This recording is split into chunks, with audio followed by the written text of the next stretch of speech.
अस्सलाम वालेकुम। आज का लेक्चर 5A है। ये हमारा प्रैक्टिकल सेशन है।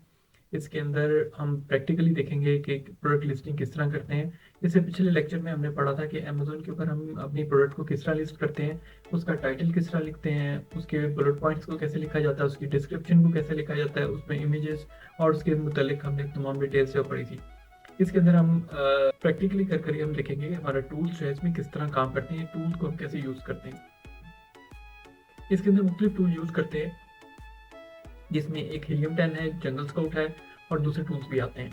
लेकिन बेसिक हम हीलियम 10 को यूज़ करते हैं। हीलियम 10 हमारा इसमें काफ़ी हद तक जो है काम जो है उसको पूरा कर देता है। हीलियम 10 के अंदर हमारी जो मेन बेसिक चीज़ें जो यूज़ होती हैं, उनके अंदर एक तो ब्लैक बॉक्स आ गया, सेरिप्रो आ गया और मैग्नेट आ गया।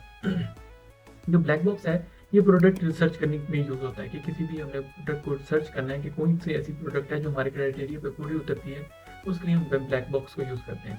सेकंड चीज़ है सेरिप्रो आती है। सेरिप्रो हमें हमारे कंपेटिटर्स का डाटा निकाल के देता है। उसमें उसके प्राइस, एसएन नंबर, उसकी डिटेल्स, उसके कीवर्ड से रिलेटेड तमाम चीज़ें निकाल के देता है। और मैग्नेट जो है, ये हम कोई कीवर्ड या प्रोडक्ट का नाम उसको देते हैं, तो उस कीवर्ड के अगेंस्ट उससे रिलेटेड जितने कीवर्ड्स हैं मिलते जुलते हैं, वो हमें निकाल के कीवर्ड्स का डाटा निकाल के देता है। अब what is a research tool? अब रिसर्च टूल एक सॉफ्टवेयर होता है जो इस तरीके से डिज़ाइन किया जाता है कि वो किसी भी बिजनेस की हेल्प कर सके और तमाम इंफॉर्मेशन जो है उस प्रोडक्ट की, उस मार्केट के लिहाज से जो होती है इंफॉर्मेशन, सारी इंफॉर्मेशन को गेट करके वो शो कराए। अब प्रोडक्ट रिसर्च टूल जो है वो अमूमन जिस तरह मैंने आपको बताया कि वो अब जो कंपेटिटर हैं उनका डाटा भी प्रोवाइड करते हैं, ठीक है, और कस्टमर के उसमें रिव्यूज़ भी आ जाते हैं, प्राइस इंफॉर्मेशन भी आ जाती है और अदर रेलिवेंट इंफॉर्मेशन भी देता है। और user can compare the product one those competitor, ठीक है, यूजर जो कैन कंपेयर कर सकता है अपनी प्रोडक्ट को जो अपने कंपेटिटर उनके साथ, ठीक है। तो उसमें मुख्तलिफ चीज़ें आ जाती हैं, सच एज प्राइस आ जाती है, फीचर्स आ जाते हैं और कस्टमर के रिव्यूज़ आ जाते हैं। इसी तरह जो ये टूल्स हैं, ये हमें कीवर्ड्स और कीवर्ड्स के अंदर जो उनकी फ्रेज है, कीवर्ड्स हैं और मुख्तलिफ जो प्रोडक्ट का डाटा है वो हमें निकाल के देते हैं। वो हम प्रैक्टिकल करते हैं और आगे चल के देखते हैं कि किस तरह से ये टूल्स हमारी जो है हेल्प करते हैं। ये अमेजोन के हम मेन सेल्फ सब्सक्रिप्शन के डेस्कटॉप पेज के ऊपर आ गए हैं, जहाँ पे हम अपने प्रोडक्ट को लोड करते हैं। अब इसके अंदर दो चीज़ें जो सबसे अहम है वो ये, एक तो पहले आप सर्च बार देख रहे हैं, इस सर्च बार के अंदर ये सर्च बार जो देख रहे हैं, इस सर्च बार के अंदर अगर तो हमें मीटू करना है या होलसेल पे काम करें, किसी प्रोडक्ट के साथ मीटू की लिस्टिंग करनी है, तो यहाँ पे हम उसका simple UPC code, SC number और जो ईएन नंबर है वो देंगे और सर्च करेंगे और सीधा वो हम उस प्रोडक्ट के पेज पे हम चले जाएंगे जिसके साथ मीटू करना है। लेकिन यहाँ पे हमने मीटू नहीं करना, यहाँ पे हमने अपनी ऐसी प्रोडक्ट को अपलोड करना है जो उससे पहले अमेजोन पे सेल नहीं हो रही। हम इसके ऊपर जाएंगे और इसके ऊपर जाकर हम क्लिक करते हैं।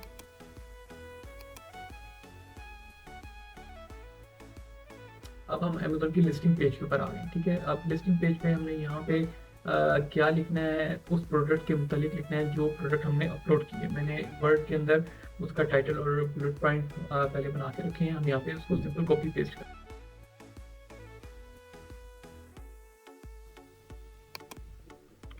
यहाँ पे इसको पेस्ट कर सकते हैं। अभी हमें सर्च करके बता देगा और उस टाइटल से कि आपकी जो प्रोडक्ट है वो एक पिकनिक बास्केट से रिलेटेड है और वो जो जिस कैटेगरी में आ रही है वो पिकनिक पैक में आ रही है। ठीक है, अगर तो हमें कंफर्म करना है कंफर्म कर देंगे, अगर नहीं, अगर हमें सर्च करना और बेहतर कैटेगरी देखनी है तो सिलेक्ट अदर्स में कर लेंगे। सिलेक्ट अदर में करते हैं और हम यहाँ पर अपनी प्रोडक्ट का नाम लिखते हैं। यहाँ पे हमने पिकनिक बास्केट लिखा है और पिकनिक बास्केट लिखने के बाद हम इसे सर्च करते हैं तो हमें तीन इसकी कैटेगरीज बता रहा है कि तीन कैटेगरीज जो है वो फाउंड हुई हैं, जिसमें से पहली पिकनिक बास्केट के नाम से आती है, दूसरी पिकनिक बैकपैक के नाम से आती है, तीसरी पिकनिक सेट के नाम से आती है। हमने इसमें से देखा कौन सी बेहतर है, जो मुझे समझ आई वो ये पिकनिक बास्केट बेहतर है, इस कैटेगरी में फॉल कर रही है, इसको हम सिलेक्ट कर लेते हैं। सिलेक्ट करने के बाद हमें मजीद ऑप्शन आगे रहता है। अच्छा, एक चीज़ आपको पहले बता दें इसमें कि इसके ऊपर जो अमेजोन ने नया फीचर इंट्रोड्यूस करवाया है वो एआई का लिस्टिंग जो है उसको जनरेट करने का सिस्टम ऊपर कराया है। इसमें ट्राई नो पे कह रहा है जनरेट लिस्टिंग कंटेंट। हम सिंपल इसके अंदर अपना टाइटल, डिस्क्रिप्शन, बुलेट पॉइंट जो है उसको जनरेट कर सकते हैं और बड़ा इजी तौर पर, ठीक है। लेकिन बेहतर ये है कि आपने जो खुद कीवर्ड की रिसर्च की है और जो खुद से मैनुअली आप करेंगे वो ज़्यादा बेहतर है।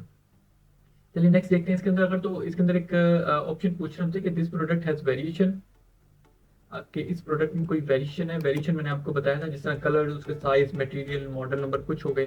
अगर है तो यस करेंगे, नहीं तो उसको अनचेक कर देंगे। अगर ये ब्रांड है आपका, कोई आपने ट्रेडमार्क रजिस्टर कराया हुआ, आपका कोई ब्रांड रजिस्टर है, तब तो ब्रांड का नाम दे देंगे। अगर नहीं है तो इसको प्रोडक्ट को डिसेबल कर देंगे, चेक मार्क कर देंगे, उसे जेनेरिक में लिखा देगा। पहले ये फीचर नहीं था, अमेजोन ने इसको बहुत ईजी कर दिया है कि सिंपल यहाँ पे क्लिक करें और उसको जेनेरिक में कन्वर्ट कर देता है। पहले रिक्वेस्ट भेजनी पड़ती थी कि हमने ये प्रोडक्ट को जेनेरिक में लिस्ट करना है, तो उसमें टाइम लगता था, अप्रूवल होती थी नहीं होती थी, वो एक बड़ा लेंथी प्रोसेस था। इस सिस्टम को अमेजोन ने बहुत आसान कर दिया। हम सिंपल इसको यहाँ पे चेक कर देंगे और उसको जेनेरिक में डालेगा। अब जो लास्ट ऑप्शन है उसमें अमेजोन का जो एक्सटर्नल प्रोडक्ट आईडी पूछ रहा है, एक्सटर्नल प्रोडक्ट आईडी से मुराद उसकी यूपीसी कोड है या एसएन नंबर है। अब देखिए पहले में एसएन नंबर पूछ रहा है, यूपीसी ईएन या जीटीआईएन पूछ रहा है। लास्ट बात, हमारे पास अगर यूपीसी कोड होगा तो हम यूपीसी कोड एंटर कर देंगे। अगर तो हम सिर्फ चेक करने के लिए अगर सैंपल उस प्रोडक्ट को लिस्ट कर रहे हैं तो सिंपल हम यहाँ लिख देंगे I don't have a product ID, कि हमारे पास ऐसा कोई प्रोडक्ट आईडी नहीं है। ये करने के बाद हम इसको नेक्स्ट कर देते हैं। अब आगे वो इसमें हमें जिस ऑप्शन पे ले गया वो प्रोडक्ट की डिस्क्रिप्शन मांग रहा है, ठीक है, उसके बुलेट पॉइंट्स मांग रहा है और उसके इमेजेस मांग रहा है। जिस तरह मैंने आपको बताया था कि उसके 7 इमेजेस जो हैं वो हमें अपलोड करने पड़ते हैं इसके अंदर। अब प्रोडक्ट की डिस्क्रिप्शन है, डिस्क्रिप्शन को हम यहाँ पे कॉपी पेस्ट कर लेते हैं। मैंने प्रोडक्ट की कुछ डिस्क्रिप्शन लिखी थी यहाँ पे, उसको हम यहाँ से कॉपी करते हैं और यहाँ पे लाके इसको पेस्ट कर देते हैं। प्रोडक्ट की डिस्क्रिप्शन यहाँ पे आ गई, ठीक है। अब इसके बुलेट पॉइंट्स आ जाएंगे। बुलेट पॉइंट भी पहले हमने रेडी करके रखे हैं ताकि हमें ज़्यादा देर ना लगे इसमें, ठीक है। अब बुलेट पॉइंट जो है इस तरह आपने बना लिए हैं, बुलेट पॉइंट B1 करके, B1 और B1 को हम यहाँ पे पेस्ट कर देंगे और ऐड मोर पे क्लिक करेंगे। ऐड मोर पे क्लिक करने के बाद हम इसी तरह जाएंगे और B2 से जो है सिलेक्ट कर लेंगे कॉपी और ला के यहाँ पे इसको पेस्ट कर देंगे। इसी तरह दोबारा ऐड मोड पे क्लिक करेंगे हम और नेक्स्ट पे चले जाएंगे। ये हमारा आ जाएगा, इसमें B3 आ जाएगा। टोटल हमने 5 बुलेट पॉइंट जो हैं वो कॉपी करके पेस्ट करने हैं यहाँ पे और 5 ही आपने रेडी करके रखने हैं। और फिर ऐड मोड पे क्लिक करेंगे, ये हमारे आ जाएंगे 3 और चौथा हमारे पास इसमें बुलेट पॉइंट आ जाएगा ये, इसको भी हम कॉपी करते हैं, पेस्ट करते हैं और 5वां जो फाइनल बुलेट पॉइंट है उसको हम यहाँ से कॉपी करते हैं और यहाँ पे पेस्ट करते हैं, ठीक है। ये हमारे 5 बुलेट पॉइंट हो गए। इसमें सिंपल आपने जाके ये बताना है, ये हमारा 1/3 आ गया, ये हमारे 5 बुलेट पॉइंट लिखे गए हैं। अब हमें इमेजेस करने हैं। इमेजेस में आपको यहाँ पे सिंपल हमने जो अपलोड करने हैं वो टोटल 7 इमेजेस अपलोड करने होते हैं। मैं आपको सिर्फ बताने के लिए, समझाने के लिए यहाँ पे सिंपल जो है वो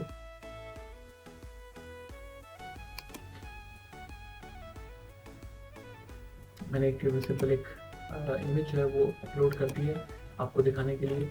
और इसके बाद हम इसको सबमिट अभी नहीं करेंगे क्योंकि ऊपर प्रोडक्ट डिटेल के बारे में पूछ रहा है। प्रोडक्ट डिटेल के बारे में चलेंगे, इसमें इसका मॉडल नंबर पूछ रहा है। आप कुछ भी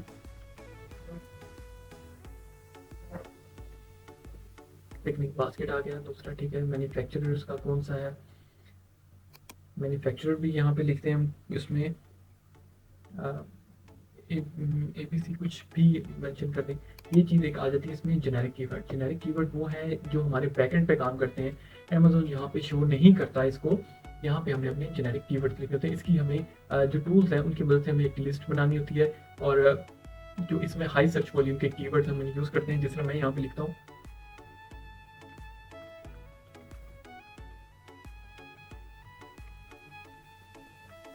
पिकनिक बास्केट, जिससे मैंने यहाँ लिख दिया, ठीक है। और इसके अलावा हमसे वो आइटम नंबर ऑफ आइटम्स के बारे में पूछेगा, वो एक लिखेंगे हम, ठीक है। और आइटम्स नेम क्या है, यहाँ पे भी पिकनिक बास्केट आ जाएगा लिखा हुआ, इसको यहाँ पे पिकनिक बास्केट आ जाएगा, यहाँ पे लिखेंगे। और यहाँ पे उसका कलर पूछ लेगा, कलर हम इसको सपोज करें ब्राउन कर देते हैं। उसका पार्ट नंबर जो है वो दे देते हैं P1, ठीक है। और कैपेसिटी वगैरह ये मेन चीज़ें पूछ लेते हैं, ठीक है। इसको हम साइड पे क्लिक करेंगे तो हमारी प्रोडक्ट डिटेल जो है वो भी जो है ये आपका जो मैन्युफैक्चरर है वो आपको सारी इसकी डिटेल प्रोवाइड करेगा कि ये इसका मॉडल नंबर क्या है, इसका नेम क्या है। तो जैसे आपको मिलेगी आपने वैसे ही यहाँ पे टाइप कर देंगे। अब ऑफर में आएंगे, ऑफर में एसक्यू पूछ रहा है। एसक्यू क्या होता है, स्टॉक कीपिंग यूनिट। इसको स्टॉक कीपिंग यूनिट जो है हमारा कोई से भी हम अपने स्टॉक का नंबर दे सकते हैं। ये रिकॉर्ड के लिए रखा जाता है ताकि हमें पता हो कि हमारे स्टॉक में कितने जो है वो यूनिट पड़े हैं। हम इसको कोई नाम दे, नंबर देते हैं पिकनिक बास्केट 100 के नाम से। अब क्वांटिटी आ गई, क्वांटिटीज में कितनी है हमारे पास, स्टॉक में कितनी इन्वेंट्री पड़ी है वो हम यहाँ लिख देते हैं। सपोज करें 50 हमारे पास पीस पड़े हैं और हमारी प्राइस क्या है इसमें, हमारी प्राइस जो है वो चल रही है 25 और वो पूछ रहा है ऑफरिंग कंडीशन टाइप क्या, किस कंडीशन में है। तो हम इसमें यहाँ पे न्यू सेलेक्ट करेंगे। न्यू सेलेक्ट करने के बाद आएगी लिस्ट प्राइस है, लिस्ट प्राइस आएगी। लिस्ट प्राइस को हम 25 एंटर करेंगे इसमें। ये याद रखें कि हमेशा लिस्ट प्राइस और योर प्राइस जो है ये दोनों सेम होनी चाहिए, ठीक है। यहाँ पे लिखा हुआ इक्वल टू USD 25, ये दोनों जो है जो सेम प्राइस में होनी चाहिए। उसके बाद वो पूछ रहा है कि फुलफिलमेंट चैनल कौन सा है। इसके अंदर एक पहला जो ऑप्शन दे रहा है वो FBM का है, फुलफिल बाय मर्चेंट, और सेकंड ऑप्शन दे रहा है कि FBA के ऑप्शन दे रहा है। लेकिन अभी जो अगर हम जो है वो FBM के ऑप्शन सेलेक्ट करते हैं तो देखें अब बिल्कुल ये यहीं पे फाइनल कर देगा, इस केस को क्लोज कर देगा, इस लिस्टिंग को। लेकिन अगर हम FBM करेंगे तो हमें आगे मजीद उसकी डिटेल देनी पड़ेगी। डिटेल में क्या है, सिर्फ डायमेंशंस देनी है और वेट देना है। पहले में देखिए क्या पूछ रहा है ऑप्शन में, कहता है इसकी लेंथ क्या है। लेंथ हमने बतानी है, पूछ रहा है इंचेस में है या सेंटीमीटर्स में, किस में। अब वो तो इंचेस में पूछ रहा है, इंचेस सिलेक्ट करें और उसकी लेंथ दे दें। फिर वेट तीसरा पूछ रहा है और फिर इसी तरह जो है वो इसकी जो है वो हाइट जो है वो पूछ रहा है। यहाँ पे हाइट मेंशन करेंगे और उसका वेट मेंशन करेंगे। वेट मेंशन करने के बाद हम नेक्स्ट स्टेप पे चले जाएंगे। लेकिन यहाँ पे अभी हम वक्त हम इसको FBM ही करते हैं, ठीक है। और सबमिट कह रहा है, अभी सबमिट नहीं करना हमने इसे। जैसे हमने इसे को क्लिक किया, क्वांटिटी हम इसको लिखते हैं दोबारा 50, ठीक है। ऑफर की ऑप्शन जो थी उस पर टैग था वो रेड कलर का खत्म हो गया। अब सेफ्टी में आ गए, ठीक है। सेफ्टी में हमसे सिंपल कंट्री रीजन पूछेगा, यूनाइटेड स्टेट को सिलेक्ट कर लें। डेंजरस गुड का पूछ रहा है, हम इसको कहेंगे नॉट एप्लीकेबल इसमें, ठीक है। और इसके बाद वो पूछ रहा है कि इसके कोई सर्टिफिकेट वगैरह नॉट एप्लीकेबल कर देंगे। इस तरह करके हमारे पास ये कंप्लीट हो जाएगा और सिंपल हम इसको सबमिट कर देंगे। जैसे ही हम इसको सबमिट करेंगे तो ये जो है वो अप्रूवल के लिए चला जाएगा। और 24 आवर्स चाहिए होते हैं इसको अप्रूवल के लिए। 24 आवर्स के अंदर अंदर ये तकरीबन अप्रूव हो जाता है, ठीक है। इसकी इमेजेस वगैरह हर चीज़ जो भी हमने लिस्ट की है इसमें कि ये तो आपको लिस्टिंग का मैंने A to Z बता दी कि लिस्टिंग इस तरह की बिल्कुल सिंपल है, कोई इसमें रॉकेट साइंस नहीं है, इजी स्टेप है। आपको जो मैंने बताया बस यही कुछ होगा इसमें, ठीक है। इससे ज़्यादा नहीं कुछ होगा। ज़्यादा से ज़्यादा वो ये करेगा, अगर आपकी कोई और प्रोडक्ट है, इलेक्ट्रिकल प्रोडक्ट है, तो उसमें उसके वाटेज पूछ लेगा, वोल्ट पूछ लेगा और इस तरह की चीज़ें उसमें पूछ लेगा। अब हम अगर प्रोडक्ट डिटेल में है तो प्रोडक्ट डिटेल के अंदर मैंने आपको एक जेनेरिक कीवर्ड के बारे में थोड़ा सा बताया था। उस वक्त जेनेरिक कीवर्ड के बारे में मैं आपको बता दूं कि ये इसमें हम वो कीवर्ड यूज़ करते हैं जो कि कस्टमर सर्च करता है जाके सर्चिंग बार में या अमेजोन सर्च बार में किसी भी प्रोडक्ट को सर्च करने के लिए। इसमें जेनेरिक कीवर्ड यूज होते हैं और एक कीवर्ड जो है वो एक से ज़्यादा मरतबा यहाँ पे इस्तेमाल नहीं होगा। अब सपोज कर मैं यहाँ लिखा है पिकनिक बास्केट लिखा है, ठीक है। अब मैंने अगर आगे पिकनिक बास्केट्स लिखना है तो मैं पिकनिक नहीं यूज करूंगा, मैं सिंपल BASKETS बास्केट्स यूज करूंगा, ठीक है। इसके अलावा ये आप कीवर्ड वहां से सिलेक्ट करेंगे जहां पे आप एक्सेल की शीट में इनका एक कंप्लीट डाटा शीट तैयार करते हैं, वहां से सिलेक्ट करेंगे। हम एक्सेल की शीट में जाते हैं, वहां पे देखें जी पिकनिक बैग है। अब पिकनिक बैग के अंदर हम सिर्फ जो है वो यहाँ पे बैग लिखेंगे आके, ठीक है। मैं यहाँ पे बैग लिख दूंगा आगे। और मेन जो बड़े कीवर्ड हैं वो हम यूज करेंगे। जैसे रिटेंगुलर है, रिटेंगुलर के अंदर जो है हम रिटेंगुलर यूज करेंगे, ठीक है। और जैसे रेक्टेंगुलर हमने सेलेक्ट किया, हम स्पेस देंगे और रेक्टेंगुलर। अभी देखिए जितने भी कीवर्ड यूज करें, अमेज़न का जो एल्गोरिदम है वो इन कीवर्ड्स को खुद ही पिक करेगा। इसके बीच में हमें किसी किस्म का कोई कोमा सेमीकोलन देने की जरूरत नहीं है। और एक वर्ड जो है वो बार बार रिपीट नहीं होगा, एक वर्ड सिर्फ एक बार ही लिखा जाएगा। इस तरह से जो है हम इसके अंदर पूरी एक तकरीबन 10-12 कीवर्ड्स का ऐसा मेन जो कीवर्ड है, हमारे प्रीमियम कीवर्ड जिन्हें कहेंगे हम, वो लिख देंगे जिनके ऊपर हमें है कि इनकी सर्च वॉल्यूम सबसे ज़्यादा है और ये इनके ऊपर जो आप कहते हैं बिट्स लगती हैं वो भी सबसे ज़्यादा है। इसके ऊपर बिट वाले कीवर्ड है और ये प्रीमियम कीवर्ड है, वो हम यहाँ पे यूज करेंगे। जिस तरह मैंने यहाँ पे एक्सेल में शीट बनाई है, अब यहाँ पे देखिए रियूजेबल बैग में आ जाता है, ठीक है। तो और इसके अलावा ये आप कहते हैं कि कैंपिंग में आता है, किचन में आता है, बैकपैक। अब ये 3 वर्ड आ गए, बैकपैक आ गया, ठीक है। मैं बैकपैक को यहाँ पे करता हूँ और आगे स्पेस देके बैकपैक कर देता हूँ। इनमें कोई भी वर्ड दोबारा से रिपीट नहीं हो रहा, ठीक है। और देखिए picnic, basket, baskets, bag, rectangular, backpack, Amazon को जो वर्ड चाहिए, जो कस्टमर सर्च कर रहा है, वो यहाँ से खुद ही उनको पिक कर लेगा। इस तरह से आप जो है वो अपना जेनेरिक कीवर्ड जो है उसको बिल्ड करेंगे। बाकी इसके अंदर जो चीज़ थी, मैंने आपको कोशिश की कि डिटेल में अच्छे तरीके से मैं आपको समझा भी सकूँ और बता भी सकूँ। बाकी आप खुद जब तक लिस्टिंग नहीं करेंगे क्रिएट, तब तक आप को जो है वो इसका सही प्रैक्टिस नहीं हो पाएगी। आप लिस्टिंग क्रिएट करें, गलत होती है बेशक, कोई मसला नहीं, नेक्स्ट टाइम फिर करें। 1 2 3 दफ़ा करेंगे, चौथी दफ़ा आप जब करेंगे तो आपको इसमें खुद ही आप एक्सपर्टीज स्टार्ट होनी शुरू हो जाएंगी इसके अंदर। इसके साथ ही हमारा आज का जो लेक्चर था लिस्टिंग का, वो कंप्लीट होता है, ठीक है। इसमें आपको जब जैसे ये लिस्टिंग कंप्लीट हो जाएगी, आपको जहाँ पे हमने प्रोडक्ट लिस्ट की होती है, वहाँ पर आपको आपकी प्रोडक्ट जो है वो शो होनी शुरू हो जाएगी, ठीक है। वहाँ से जाकर उसको चेक कर सकते हैं, अगर कोई मसला होगा वहाँ से आप उसको एडिट भी कर सकते हैं बाद में, ठीक है। ओके, तब तक के लिए अल्लाह हाफिज़।